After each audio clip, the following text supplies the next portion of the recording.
Between Europe and the Middle East, there was always a special relationship. They shared the common geography and humanity of the Mediterranean, and through history, their influence on each other was constant and lasting.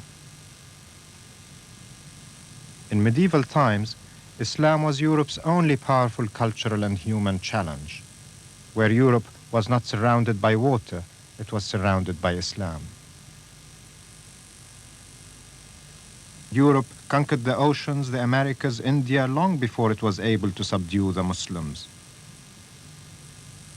By the 19th century, the kind of power which the Industrial Revolution created allowed the Europeans to influence the whole earth, and rapidly.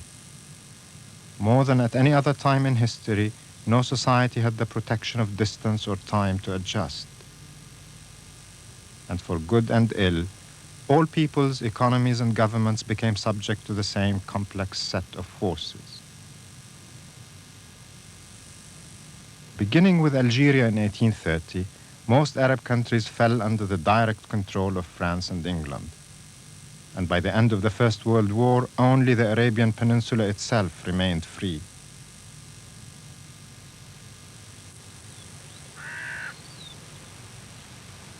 But the age of European empire ended after the Second World War. Sooner or later, all Arab countries gained independence, all except Palestine. British rule and American support had encouraged the creation of a Jewish national home. Today, for the Jews who settled in Palestine and founded the State of Israel, the land is theirs. For the Palestinian Arabs dispossessed or else living under Israeli rule, it is theirs also. It is this conflict which keeps alive for Arabs the sense of living under the shadow of the West. Edward Said understands that well. He was born in Jerusalem, and for 30 years he has lived in America.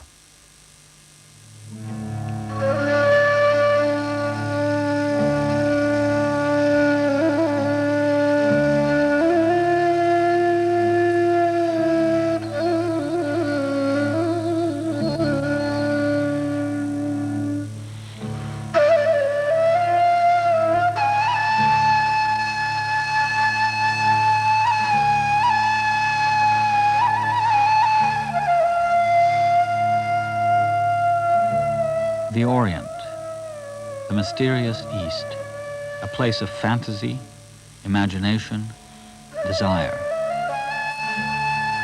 This Orient has been created by the West, by artists, thinkers, dreamers, and adventurers. It gives fantastic expression to some reality that Europeans either wanted to possess or feared.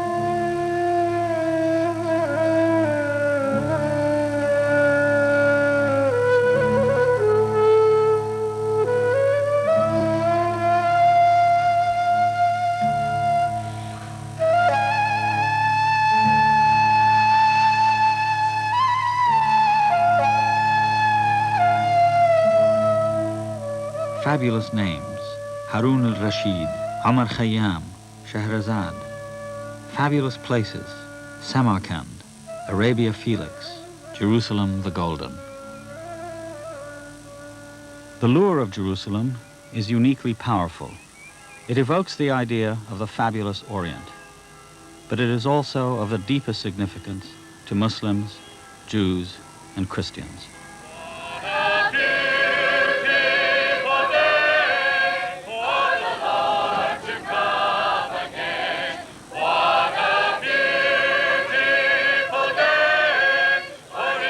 So strangers are drawn to Jerusalem the Golden, the Jerusalem of the Holy Land, to sing their songs of it, see its sights, sample its wares, savor its mystery. Want to take pictures? Yeah. Come on, go, Jack. 1, 2, 3. Go, Jack. Come on. Harry, 1. I speak English. Good. Want to go to school? Oh, I'm afraid. I'm holding your hand. It is okay. Bring me a parachute. Wah! Wah! Wah! I love you. I love you. I'm your heartbreak.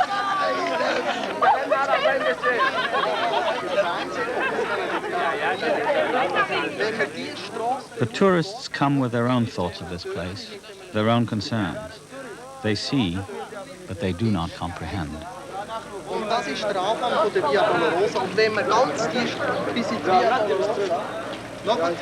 Insulated from the hard political facts, the conflicts of interest, visitors cannot see how involved they are in what appears to be foreign and distant.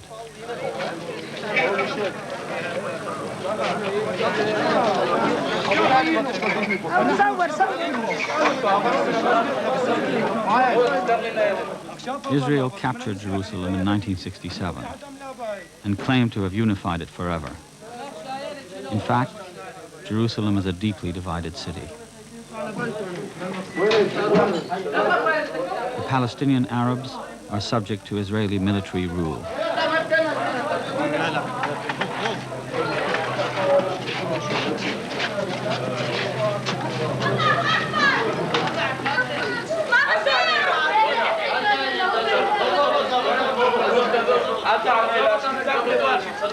حبيبي انا مكسور عيان ايش يعني ما بصير وابن عيان كمان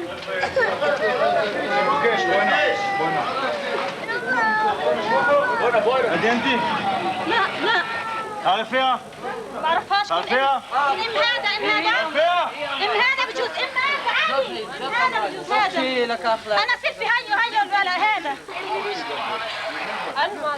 ما بصير يا ناس. More than 1 million Palestinians live under Israeli occupation in East Jerusalem, the West Bank, and Gaza. About 650,000 more are citizens of the Jewish state.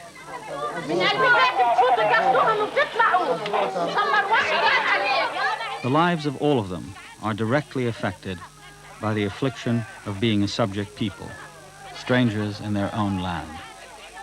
In East Jerusalem, they are helpless dwellers in what has been made an Arab ghetto at the heart of the Jewish state. This war between peoples, a war which has been fought for generations and which concerns the whole world, is, I believe, inextricably entangled with the fantasies, dreams, and ambitions of the West to rule and possess the East.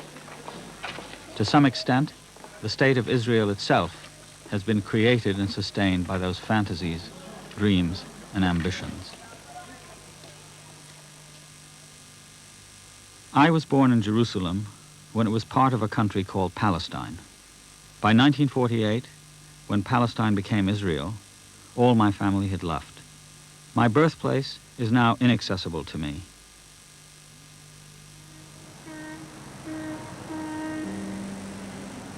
For many hundreds of thousands of my fellow Palestinians, their native towns, villages, farms are inaccessible to them. Channel 62, Detroit. Some of us found ourselves in America, adding to the chorus of ethnic voices absorbed into American life. Good evening and welcome to the Arab Voice TV program. Before we start, I would like to wish all of you a happy Valentine's Day. And now here is the outline of our program in Arabic. مشاهدينا الأعزاء، برنامج الليلة يتضمن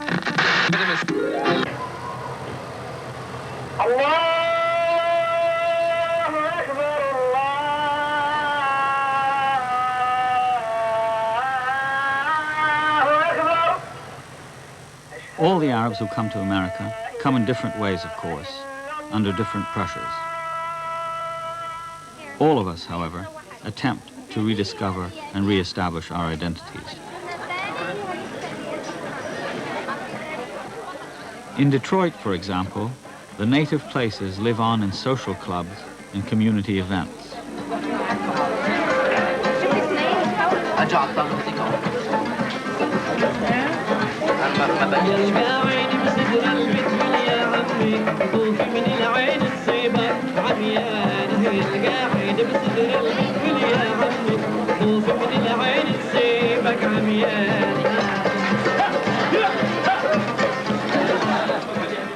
people who came to America from Beit Hanina, a suburb of Jerusalem, sustain their community, keep it alive, both culturally and politically.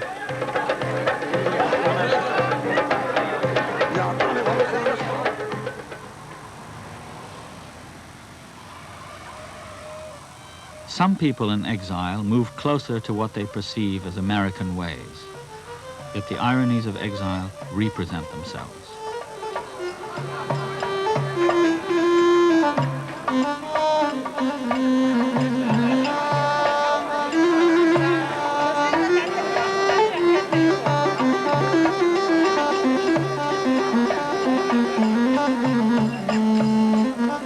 Affluent Palestinians in Detroit celebrate in style by enjoying images of the Orient. But not the Orient of their memory or of their reality, rather the exotic images of Western imagination.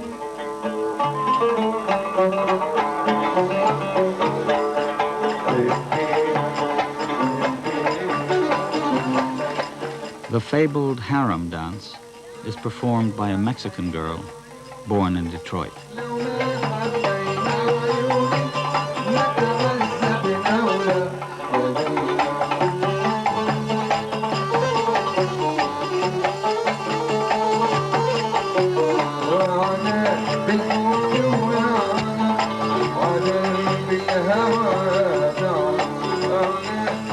The belly dancer presides over a gallery of characters who embody the Orient, mysterious, seductive, sensual, and cruel.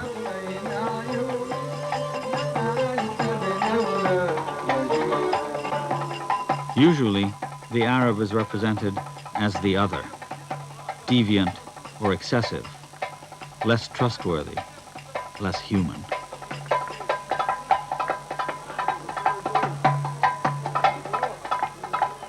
One important function of these images is, I believe, that they justify the use of Western power to seek control over the East and to possess its riches.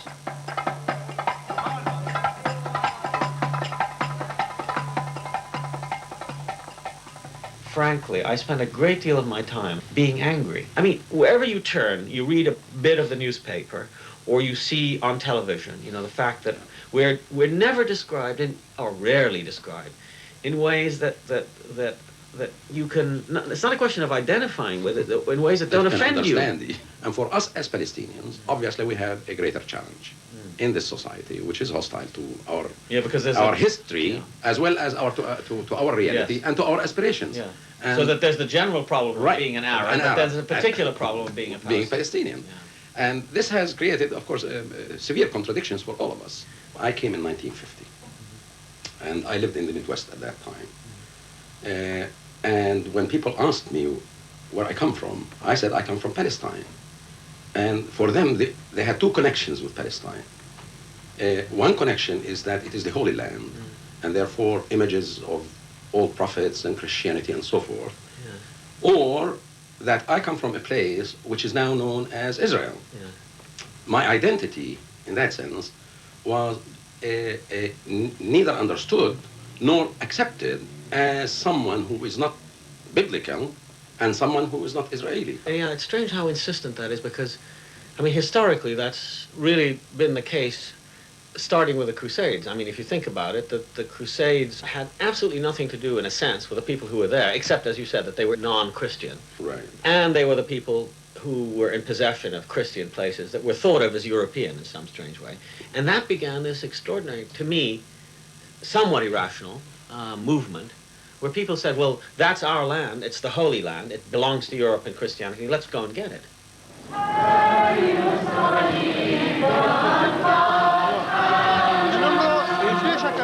Each year, during Holy Week, the power of the idea of the Holy Land is made apparent. Pilgrims from all over the world join the native Christians of Jerusalem and engulf the old city in their journey to the Holy Sepulchre.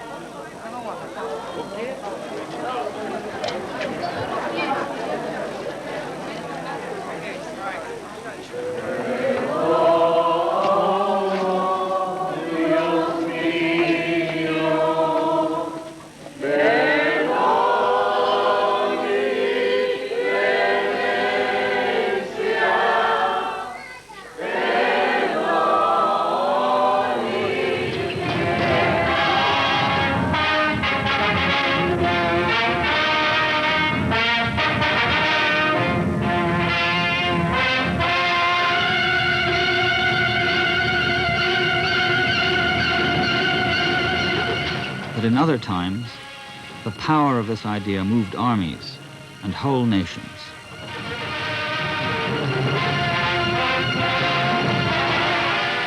"900 years ago, Christian Europe decided to reclaim the Holy Land, Western Christianity's Holy Land, from the Saracen Muslims.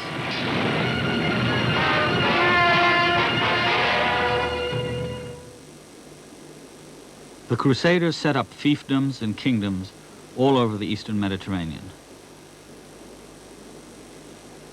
Most of these European Crusaders left after a time, but impressive evidence of their invasions remains.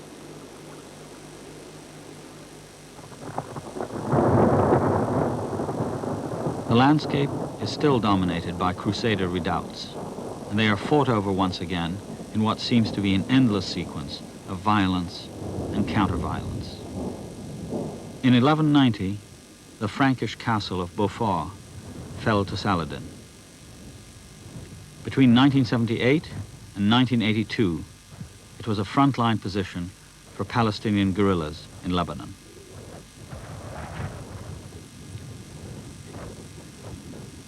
From the heights of Beaufort, they could look toward their Palestine.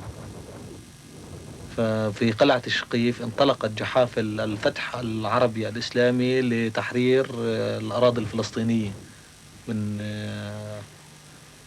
الصليبيين. إضافة إلى لأن موقع القلعة يعتبر موقع استراتيجي وحيوي من الناحية السياسية والمعنوية بالنسبة للثورة الفلسطينية، ويعتبر موقع عسكري مهم أيضا بالنسبة للعدو الصهيوني، حيث موقع القلعة يشكل شوكة في خصر العدو الصهيوني.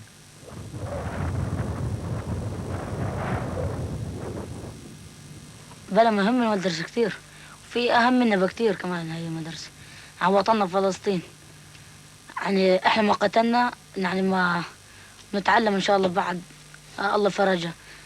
يعني بنتعلم الله بيفرجها، يعني فلسطين ما حدا مش ناطر حدا، لا حتناطر الفلسطينية.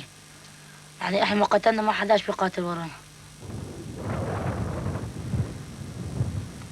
كل يوم نحن فيها فلسطين، يعني إنه قاعدين فيها وعاملين دولة عربية نعمر، يعني يكون البيوت الخربانة دي بنعمرها، فيلات الدنيا والأرض بنفلاحها بنزرعها، إيش إيش ما فينا يعني نزرع، يعني خيار بصل كوسة الموجود نزرعه.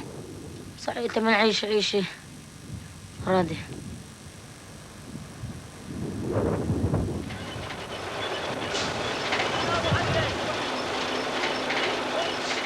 It is good land in this region, but no farmer today can harvest this land in peace.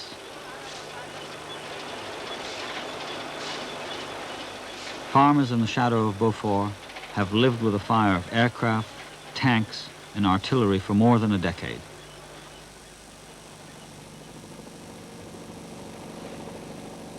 In 1982, the Israelis moved into Lebanon and took Beaufort for themselves. Why I'm here? They told me that I must be here with my soldiers. This is the reason I'm here. I want to be home. I think this place belongs to the people here. Nor me and my soldiers want to be here. But it's important, very important. From here you can see the sea and the north of Lebanon. So it's important that we'll sit here and watch and look. I believe, like I am an Israeli and I am a Zionist, that we belong to this area. We didn't live from a long time, but we belong from here. There are a Bible, we are in it, and we belong to this part. We don't need the older part. What we have now is enough for us. And I think that there are another people that want to live in this area. Okay, I want to live in peace. I didn't want to fight for this country. I think that this is the heart of all the problem here in the Middle East, you see. I think that all the time that the Palestinians have a home, a really place, and it's my personal opinion, will be problems here. I think this is the heart of the problem. We must resolve this problem. I think that they have the same right to a land, to the place, like me. Within days of the capture of Beaufort from its handful of defenders, the first tourists arrived. Jews from Europe, America, and South Africa who had supported the Israeli invasion of Lebanon with their fundraising. The significance of this place is very similar to the Golden Heights. Here's a place from which they shelled all these villages over the years. Here's a place that looked almost insurmountable, and yet they took it almost with a frontal attack, with a lot of loss. But it's just indicative of the kind of spirit the Israelis have. When the time's necessary, they rise to it, and it's a very exciting thing. This was the fortress of the terrorists used to attack the settlements of Israel and cause havoc and damage to as much as they could within the Israel territory. That's what it means to me.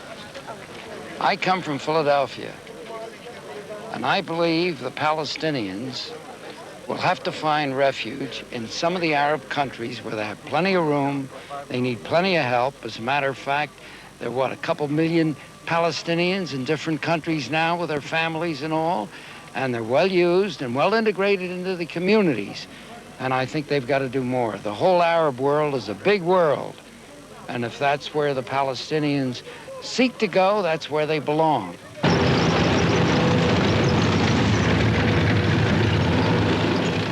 A man from Philadelphia simply decides on his own that native Arab Palestinians should be left in permanent exile. He claims more rights to this land than the people who were born on it. What are the consequences when such ideas are turned into action? During the Israeli invasion of Lebanon in 1982, thousands of Lebanese and Palestinians were killed or made homeless in a country already violently fragmented.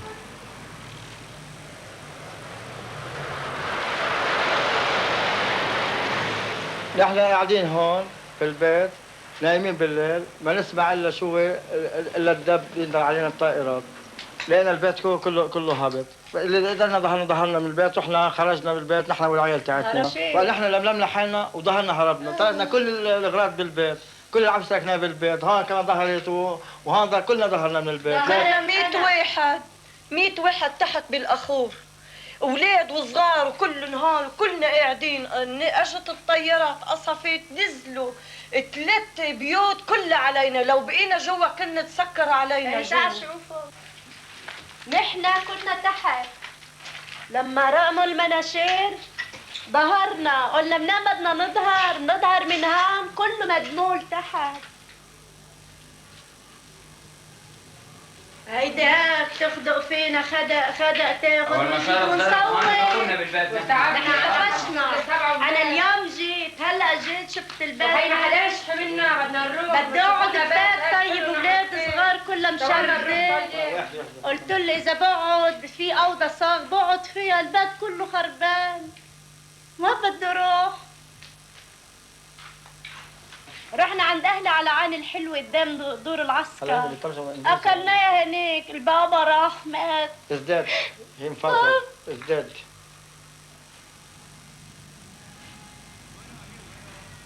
When the fighting is over, the distortions in ordinary lives remain.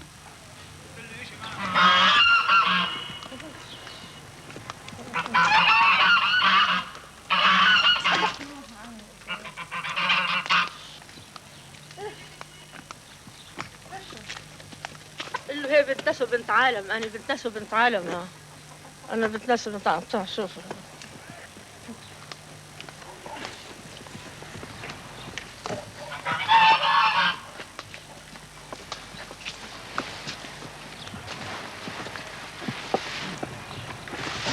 أنا كان بروح قصدي كاميرا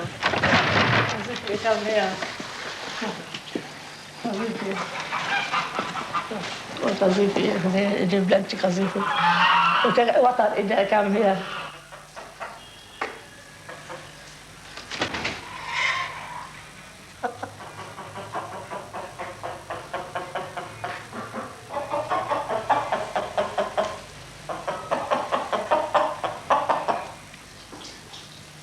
اجت القذائف يلا بوم بوم بوم بوم بوم بوم my head is ball.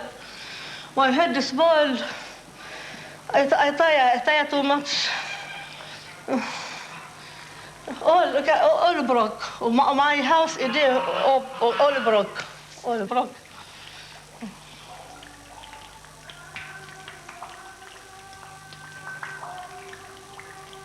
The devastation of 1982 had its precedents in 1973, 1967, 1956, 1948, and back in time to all those periods when people looked at this part of the world with visions of what they believed ought to be here. So why does this latest cycle of violence and displacement continue? How did it come about? The answer, I believe, can be found in the history of the past 2 centuries, in the history of the modern West, in its dealings with the Orient. It is a history which Napoleon's arrival in the region perfectly symbolizes. Here was the representative of Europe's astonishing concentration of power, unprecedented in the world's history, going out to make the Orient an annex of Europe. France came to conquer Egypt and the Orient in 1798. To Napoleon, Egypt was a place that had witnessed Alexander, Pompey, Mark Antony, and Augustus deciding between them the fate of the entire world. It was therefore proper for Egypt to attract the attention of illustrious princes who rule the destiny of nations. Although Napoleon's stay in the Orient was short, it was a precursor of momentous events. In 1830, the French made Algeria their own and dominated most of North Africa. Later, the Italians took Libya. The British fought for and consolidated their hold over Egypt, Sudan, and the Arabian Gulf. Under the protection of the imperial powers traveled adventurers, scholars, and artists. Some produced the fantastic and exotic images which fed the fears and fantasies of the West. Others came to record, to learn, to understand. With accuracy and sympathy, they tried to describe what they saw, societies and peoples possessing a history and a culture of their own.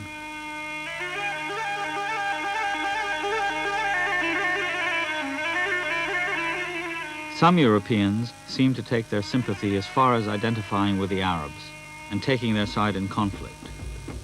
The most famous of these was T.E. Lawrence, Lawrence of Arabia, who managed to evoke for his compatriots the mystic heroism of the British Empire and the Arabian Desert.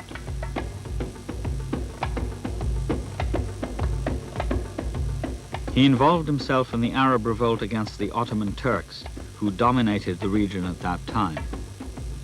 He thus gave his active support to one of the many movements of national resistance against the control of empire, whether Turkish or European. But the victories Lawrence helped organize ultimately secured the Arabian heartland for the British and French. After the Turks were defeated in 1917, the Europeans moved in. Britain and France created a new map dividing this region into protectorates, mandates, and spheres of influence. The names of the officials who first drew that map, Mark Sykes and Georges Picot, still resound throughout the Arab world. It is the map which essentially endures today, with one exception, the country of Palestine. In 1917, Arthur James Balfour stood at the pinnacle of the British imperial establishment. Shortly after Sykes and Picot drew their map, he wrote a letter that was to become famous as the Balfour Declaration. In it, he promised a Jewish homeland in Palestine, although he added that this homeland should not conflict with the rights of the native inhabitants. Nevertheless, the native inhabitants saw their land promised to another people. Zionism, Jewish nationalism, was no longer simply an idea. It had become a practical possibility and an